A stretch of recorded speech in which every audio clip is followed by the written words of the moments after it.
কেৱল ধনী হ'ম বুলি ভাবিয়েই জানো ধনী হ'ব পাৰি? সেই একেষাৰ প্ৰশ্নৰ উত্তৰ বিচাৰি আজিৰ পৰা প্ৰায় 100 বছৰ আগত এজন লিখক তথা বিশিষ্ট সাংবাদিক নেপোলিয়ন হিলে সাক্ষাৎকাৰ ল'ব গৈছিল পৃথিৱীৰ সেই সময়ৰ সকলোতকৈ ধনী ব্যক্তি এণ্ড্ৰিউ কাৰ্নেগীৰ ওচৰলৈ। খন্তেক সময়ৰ বাবে তাই হোৱা সেই সাক্ষাৎকাৰ প্ৰায় শেষ হৈছিল 3 দিনৰ অন্তত, আৰু শেষত বিজনেছ টাইকন তথা প্ৰসিদ্ধ ব্যৱসায়ী এণ্ড্ৰিউ কাৰ্নেগীয়ে নেপোলিয়ন হিলক এটা ডাঙৰ অফাৰ দিলে যে যদি তেওঁ সঁচাকৈয়ে পৃথিৱীৰ সফল বা ধনী ব্যক্তিৰ জীৱনৰ বিষয়ে গভীৰভাৱে অধ্যয়ন কৰিব বিচাৰে তেন্তে তেওঁক কাৰ্নেগীয়ে 100তকৈও অধিক তেনে সফল ব্যক্তিৰ লগত সাক্ষাৎকাৰ গ্ৰহণ কৰিবলৈ সুবিধা কৰি দিব, কিন্তু তাৰ বাবে কোনো যাৱতীয় খৰচ বহন নকৰে। কথাষাৰ শুনি নেপোলিয়ন হিলে অলপো সময় নষ্ট নকৰি সুবিধাটো স্বীকাৰ কৰিলে আৰু লাগি গ'ল এক গভীৰ যাত্ৰাত সফল ব্যক্তিৰ সফলতাৰ সূত্ৰ বিচাৰি। Henry Ford, Thomas Alva Edison আদিকে ধৰি প্ৰায় 500ৰো অধিক সেই সময়ৰ বিভিন্ন দিশত ছাকচেছ হোৱা মহান ব্যক্তিৰ সাক্ষাৎকাৰ আৰু 25 বছৰ জোৰাই গভীৰ অধ্যয়নৰ অন্তত লিখক নেপোলিয়ন হিলে এখন কিতাপ যুগুতাই উলিয়ালে, আৰু সেই মহান কিতাপখনৰ নামেই হৈছে থিংক এণ্ড গো ৰিচ, ভাবক আৰু ধনী হওক। আহক বন্ধুসকল, সেই মহান কিতাপখনৰ আলামত জীৱনত সফল হ'বলৈ প্ৰয়োজন হোৱা গুৰুত্বপূৰ্ণ কথাবোৰৰ কিছু অংশ এই ভিডিঅ'ৰ জৰিয়তে আগবাঢ়োঁ। লিখক নেপোলিয়ন হিলে তেওঁৰ কিতাপত মুঠ 13টা নিয়ম বা ফিলচফি দাঙি ধৰিছে, যাক ফ'ল' কৰি আপুনি ভবাৰ দৰে ছাকচেছ হ'ব পাৰিব। আজি তাৰে মাত্ৰ প্ৰথম 2টা নিয়মহে আপোনালোকৰ মাজত উপস্থাপন কৰিব ওলাইছোঁ। আশা কৰিলোঁ নিশ্চয় উপকৃত হ'ব। প্ৰথম কথা হৈছে ডিজায়াৰ বা ইচ্ছা।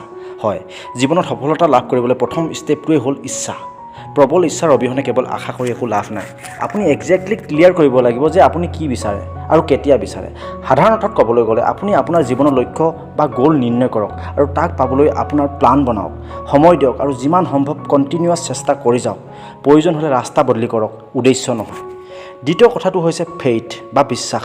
ধৰক আপোনাৰ গ'ল নিশ্চিত হৈ গ'ল আৰু তাৰ বাবে প্ৰবল ইচ্ছাও জাগৃত হৈ উঠিছে, কিন্তু কেৱল ইচ্ছাই জানো সকলো? তাৰ বাবে আপুনি নিজৰ ওপৰত বিশ্বাস বা ভৰসা ৰাখিব লাগিব, কিয়নো মনত ৰাখিব যেতিয়ালৈকে আপুনি নিজৰ ওপৰত ভৰসা ৰাখিব নোৱাৰে তেতিয়ালৈকে আনেও আপোনাৰ ওপৰত ভৰসা ৰাখিব নোৱাৰে। কথা হ'ল ভৰসা বা সেই আত্মবিশ্বাস ক'ৰ পৰা আহিব? লিখকৰ ৰিচাৰ্চ অনুসৰি আত্মবিশ্বাস বঢ়াবলৈ আমি আমাৰ মাইণ্ডক ইনষ্ট্ৰাকশ্যন দিব লাগিব যে আমাৰ যি লক্ষ্য তাৰ বাবে আমি এজন যোগ্য ব্যক্তি, আমি সেই লক্ষ্যত নিৰ্দিষ্ট সময়ৰ ভিতৰত উপনীত হ'মেই হ'ম। তাৰ বাবে যি স্কিল ডেভেলপমেণ্ট কৰিব লাগিব তাক আমি শিকি ল'ম, যি কষ্ট বা ত্যাগ কৰিব লাগিব আমি কৰিম, কিন্তু আমাৰ নিৰ্দিষ্ট লক্ষ্যত আমি উপনীত হ'মেই। এনেধৰণৰ সংকল্পক সদায় আওৰাব লাগিব, যাক পজিটিভ এফাৰ্মেশ্যন বুলিও কোৱা হয়। আৰু এনেধৰণৰ পজিটিভ এফাৰ্মেশ্যন বা প্ৰাৰ্থনা আমি যদি ডেইলি আওৰাওঁ তেতিয়া আমাৰ মাইণ্ডে আমাক লক্ষ্যৰ দিশলৈ নিজে নিজে ঠেলি নি থাকিব। তাৰ বাবে প্ৰয়োজনীয় কামবোৰ কৰাবলৈ আমাক বাধ্য কৰাব, আৰু এনেদৰেই আপুনি এদিন আপোনাৰ লক্ষ্যত উপনীত হ'বগৈ। বন্ধুসকল, নেপোলিয়ন হিলৰ এই থিংক এণ্ড গো ৰিচ এখন কেৱল কিতাপ বুলি ক'লে ভুল হ'ব, কাৰণ বাস্তৱ সত্যৰ লগত জড়িত ই এক মহান ফিলচফি, যাক মই এটা ভিডিঅ'ৰ জৰিয়তে প্ৰকাশ কৰাটো সম্ভৱপৰ নহয়। এতিয়ালৈ ইমানেই। ভাল লাগিলে লাইক এটা দি উৎসাহিত কৰিব, আৰু এনেধৰণৰ বুক চামাৰিৰ প্ৰতি ইণ্টাৰেষ্টেড হ'লে চেনেলটো ছাবস্ক্ৰাইব কৰি আমাৰ এই যাত্ৰাত সহযোগী হ'ব বুলি আশা কৰিলোঁ। শেষত থেংকছ ফৰ ৱাচিং।